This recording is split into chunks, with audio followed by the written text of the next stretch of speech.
Në fakt i këllon sikur po qajmë hallin e shtëpive të Amerikanëve, por janë ndikimet e politikave, veçanërisht kjo fryma e re e presidentit Trump, nëse do të aplikohet edhe në vende të tjera, dhe patjetër që është pika nevralgjike e një brezi të tërë shqiptarë. Shqiptari më nuk kanë as edhe një mundësi të vetë me strehimi, një nga shkaqet gjithashtu kryesore të emigrimit dhe të eksodit masiv të rinisë shqiptare, pikërisht shifrat astronomike të apartamenteve në Tiranë.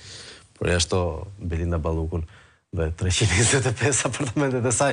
Alfred Lelen kam në studio, edhe pse sot ka një ditë të rëndësishme pas një mbrëmje shumë interesante. Mirëmëngjes zoti Lela, faleminderit shumë që erdhët. Faleminderit për ftesën. Por na duhej një që ishte midis dy botëve, veçanërisht asaj amerikane dhe asaj shqiptare. Gjithashtu për ta përkthyer shqip të gjithë këto numrat kemi Klod Muçon.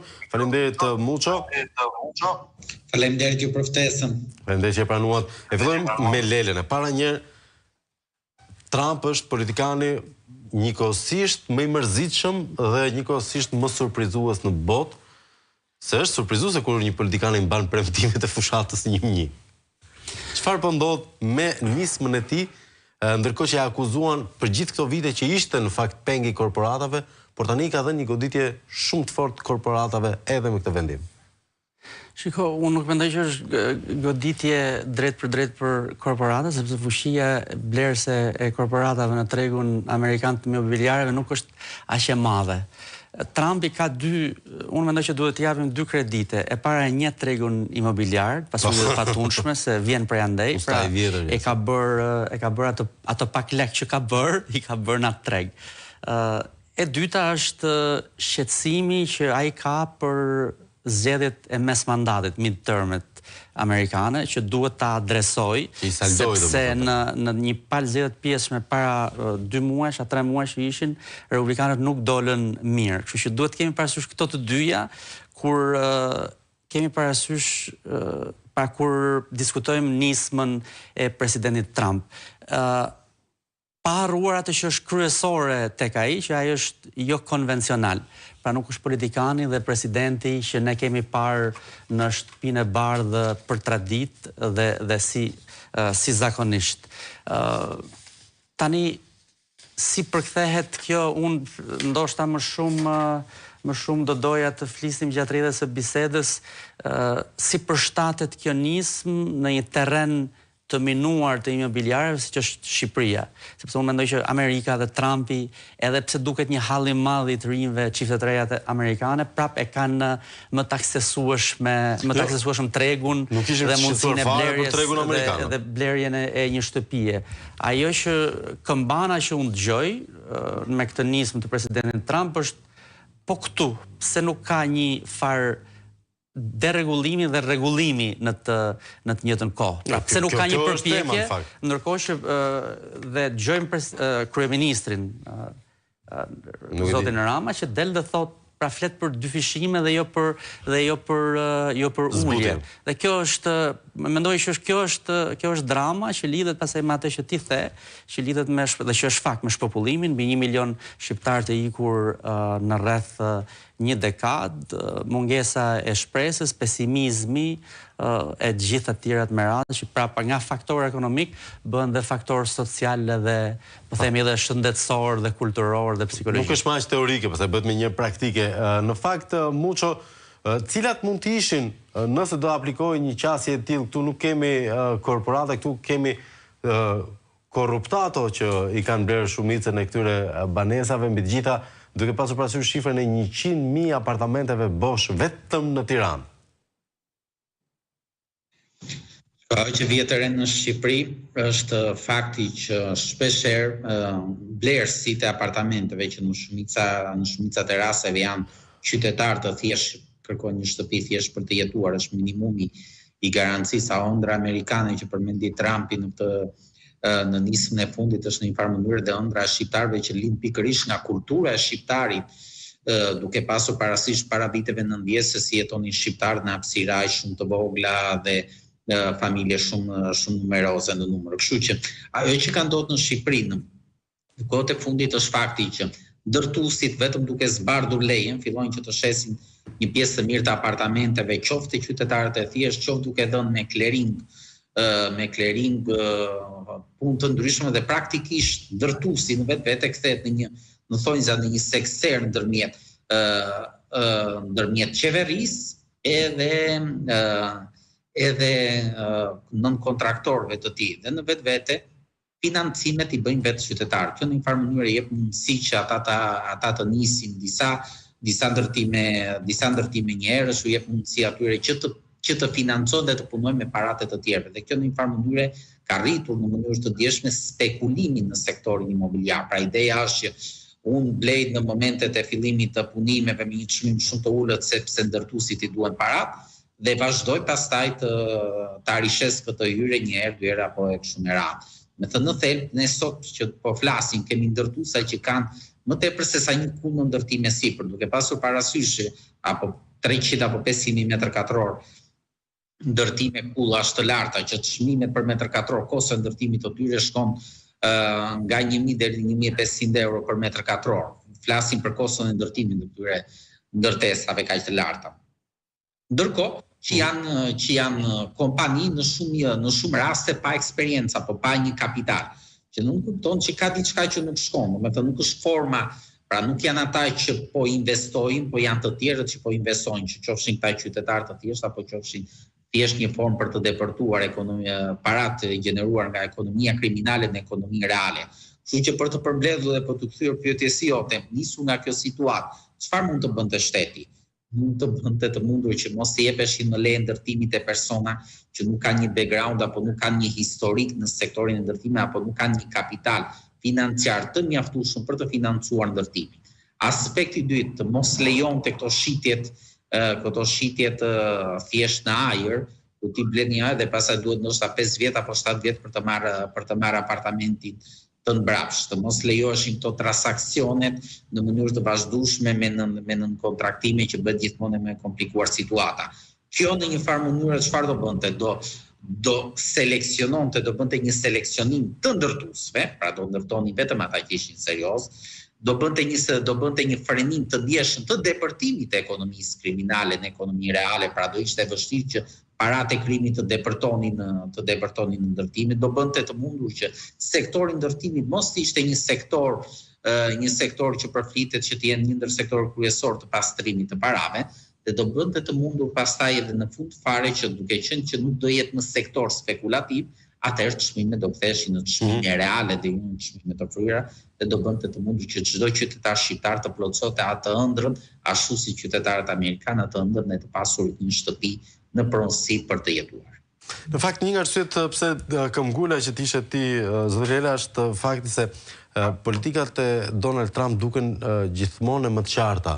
MAGA është duke u konsumuar dhe edhe si doktrinë duke u paraqitur në çdo moment e më qartë. Dhe për të ardhur sërish tek Shqipëria. Dakor, nuk do na e uli Trumpi çmimet e shtëpive. A mendoni se do të ketë moment kur do të prek Shqipërinë në mënyrë të drejtë për drejtë doktrina e Trump? Po, unë mendoj që ka bërë ndërkohë. Doktrina Trump ka zbritur dhe unë e shoh në rrafsh politik, e shoh në sjelljen e zyrtarëve amerikanë që kanë ardhur, zyrtarëve e Departamentit të Shtetit që kanë ardhur dhe kanë takuar, si kanë takuar, e shoh te prezenca se mos prezenca e të ngarkuarës e darkës së fundvitit, e shoh tek statuset e ambasadës amerikane, e shoh tek qëndrime, tek rezolutat, 7 rezoluta ka opozita, sigurisht tek aleanca partive të djathta, republikanët amerikanë të Trumpit janë aktor kryesor, aktor i madh. Kështu që po, doktrina Trump ka zbritur.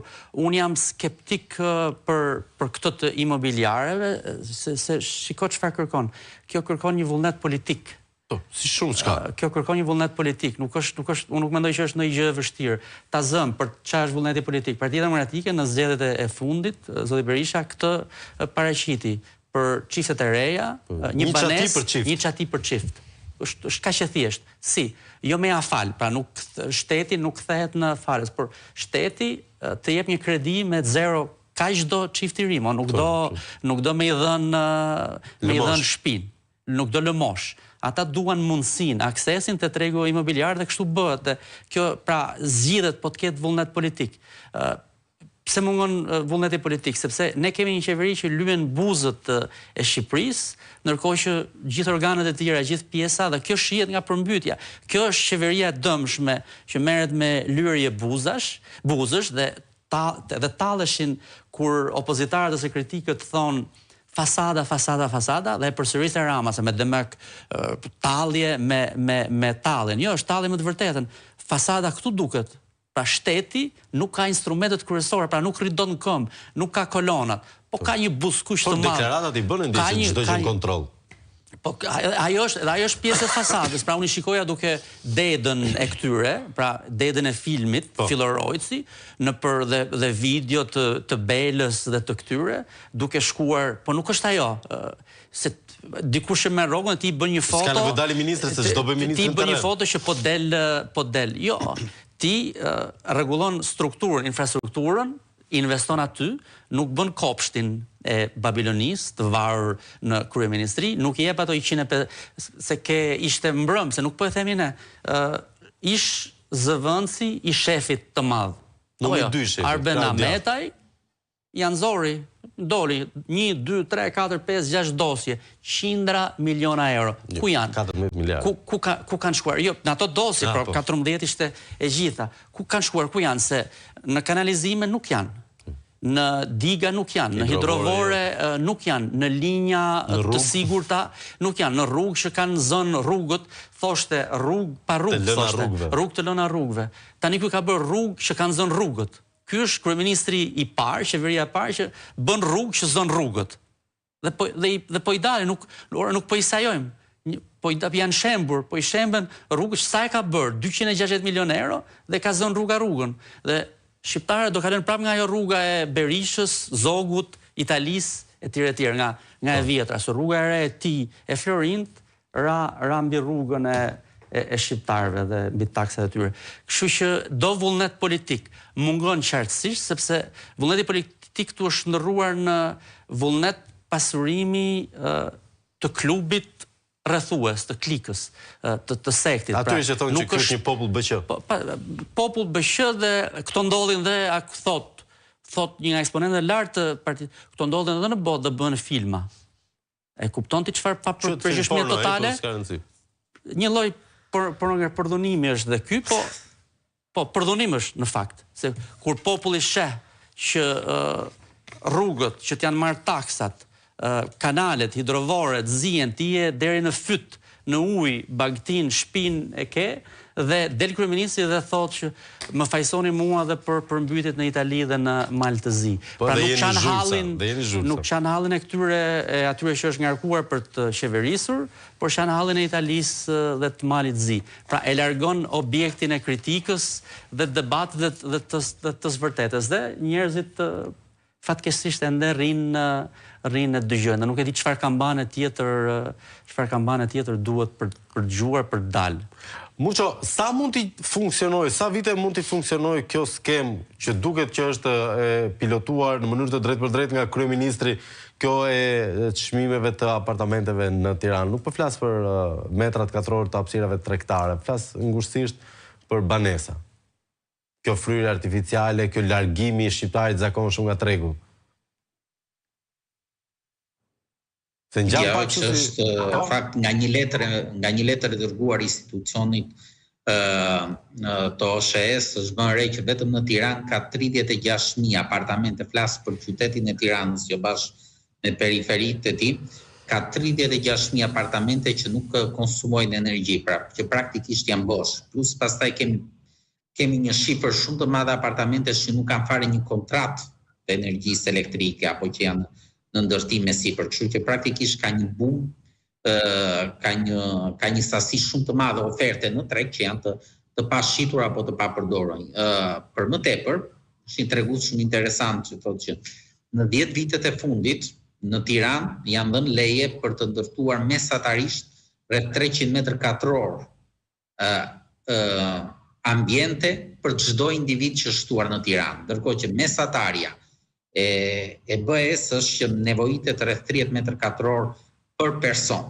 Kështu që nënt kupton që praktikisht oferta është 10 herë më e lartë se sa nevoja apo se sa duhet të jetë kërkesa, që tregon që ka një spekulim të madh në treg.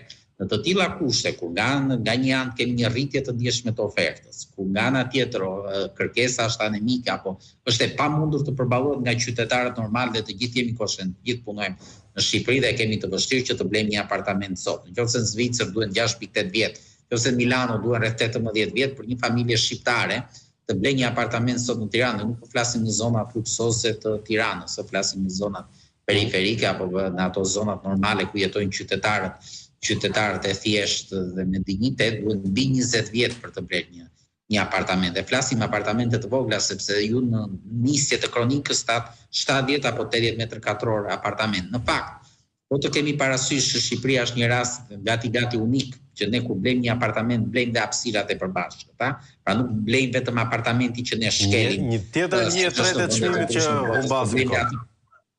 Gati 15% më tepër.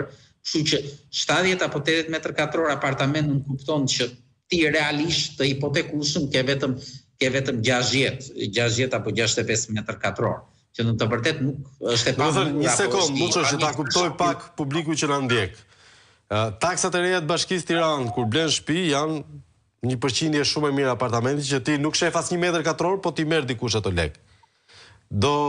Kostot e fryra të çmimeve për apartament, metrat e përbashkët, hapësirë ndërtimi, ashensor, shkallë, interesat praktikisht i paguan 3 shtëpi dhe banonte një gjysmë. Për fat të keq, po, do me thënë e paguajmë shumë më tepër nga ajo që marrim realisht. Janë hapësirat e përbashkëta, jo thashë pak më parë, nuk janë është rast. Për një shtëpi efektivisht 50.000 euro, ti shpenzon 150-200.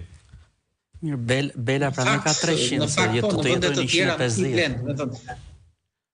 Ti në një farë mënyrë ti blen 100 metër katror apartament, po në të vërtet blen në hipoteke këtë hipotekueshme vetëm mesatarisht 85, pra praktikisht i paguan 15% më tepër se sa ajo që përfiton realisht. Në të tilla kushte, me thënë gjithë kjo situatë na çon të mendosh që praktikisht po bëhet e pamundur për qytetarët e thjeshtë. Aspekti i dytë, bankat në ana tjetër po vështirësojnë dhënien kreditimin. Në aspekt tjetër po ka qenë rëndësishme është pjesa e rivlerësimit, që do bëjë të mundur që rritja ofertës të jetë edhe më lart për 2026. Pra të gjitha këto kushte plus, nëse SPAK-u do vazhdojë seriozisht me sekuestrimin apo me konfiskimin e shëtive të gjeneruara nga krimi, kemi dëgjuar shifra të frikshme në disa raste për persona të lidhur me krimin apo persona të lidhur me politikën, se sa 10 shtëpi disponojnë. Në të tilla kushte të gjitha. Kemi arritur deri te 100 shtëpi, po e çojnë njëra 325 edhe aty na u pre filmi. Absolutisht e qartë, Muço. Kam një pyetje të fundit, Lela. Duket sikur është pak më ironike pyetje. Duket sikur ka ardhur ora, më duket aty programe që kishit për 11 majin, ndoshta për arsye teknike. Jo, shiko, për gjitha arsyet, arsyeja që ora është vënuar, nuk ka të bëjmë opozitën, se shumë këtë thonë. Po, vdesin ta ketë fajin opozita. Po, sigurisht opozita, unë nuk them që opozita s'ka të metat e veta, se nuk ka trup politike, apo trup shoqërore, apo trup njeriu që se ka një të met. Ka të metat e veta opozita, të themi këtë, por ora e vonuar e rrëzimit ka të bëjë me pikrisht ato që po ndodh në Durrës dhe në Lezhë dhe gjithandej. Kur ti e blen, e shantazhon vullnetin e lirë të qytetarëve që është një herë në 2 vjet për zgjedhje lokale ose të përgjithshme, nuk i jep as llogari o zotëri. Këtë duhet ta kuptojnë njerëzit. Pra ti ai ke parë, pa nuk kanë një ndjenjë fajësie, një ndjenjë përgjegjësie. Dalin sikur është edhe thon, kjo është normalitet, kjo ndodh që bëhen filma. Këto janë akte të Zotit. Ka fajin Saliu, e ka fajin opozita që i kërkon Saliu e Meral. Pra duhet po supre kjo nyje gordiane që ti po shite, po t'u shantazhua, po negociove për votën me mjete jashtë vullnetit lirë, do të ndodhë kjo dhe s'ke kujt i kërkon llogari, dhe nga dëshpërimi pasaj prap vion e fajson Saliun që ka 13 vjet që nuk është pushtet, madje është në dyert e persekutimit politik dhe gjyqësor. Për ta kthyer një fjali të fundit te vullneti politik. Çfarë do të thonë vullnet politik? dhe tek Berisha, te opozita. Për 3 javë më parë, të tha Sali Berisha, do jenë 4 miliard euro, jo për të vjedhur, por 4 miliard subvencionim në një kurs 12 vjeçar për familjet e reja, për 5.000 familjet e reja, për subvencionim të interesa, pra që të kenë 0 interes. Pra ka kaluar dhe zhvonuar ora e ofertës së 11 maj, e cila qëndron ende, duhet përsëritur, duhet ritheksuar dhe duhet bërë, pra duhet bërë si ajo që bën Trumpi, jo një premtim që e thua, po një premtim që mbahet, dhe duhen bërë këto premtime strukturore. Njerëzit duhet heqin dorë nga premtimet e një bukurie që fasade, që s'prodhon asgjë, se po e pate ujin në Rogoz, le ta kesh sa duash të bukur murin. Nëse ke ujë poshtë divanit dhe je me këmbë në ujë, muri le të jetë me ngjyrat më të bukura. Dhe premtime strukturore këto janë me 2000 euro metri. Atyre nuk po. Dhe do të flasim në fakt për situatën dramatike të përmbytjeve. Dua të falenderoj Klodian Muçon, falenderoj zotin Lela, i cili në 11 keni një aktivitet në orën 11, po, takim me shoqërinë civile dhe me partitë aleate të opozitës për një front bashkuar opozitar për të bërë të mundur pikërisht atë që për ta ofruar orën e asaj që është premtuar me 11 maj dhe që kanë të bëjë me qytetarët. Po, qeveria teknike është pjesë e kërkesës dhe diskutimit, pra ka qenë një kërkesë, nuk është një kërkesë për hir të kërkesës. Duhet dikush që lejon të bën zgjedhje lira. Këtë po kërkon opozita, të bën zgjedhje lira, të bëhet një garë e barabartë dhe palët të shkojnë. Ta shohim pastaj si është vullneti i shqiptarëve. Po, patjetër. Pastaj shqiptarët vendosin vetë. Dakor, të ndiqim pak materialin, situata atje ka qenë edhe më dramatike se në ditët e shkuara, miq të dashur, ka pasur pasojë vërtet të rënda deri në viktim, dëmet materialet pa llogaritshme. Ndjekim materialin, rikthehemi në studio.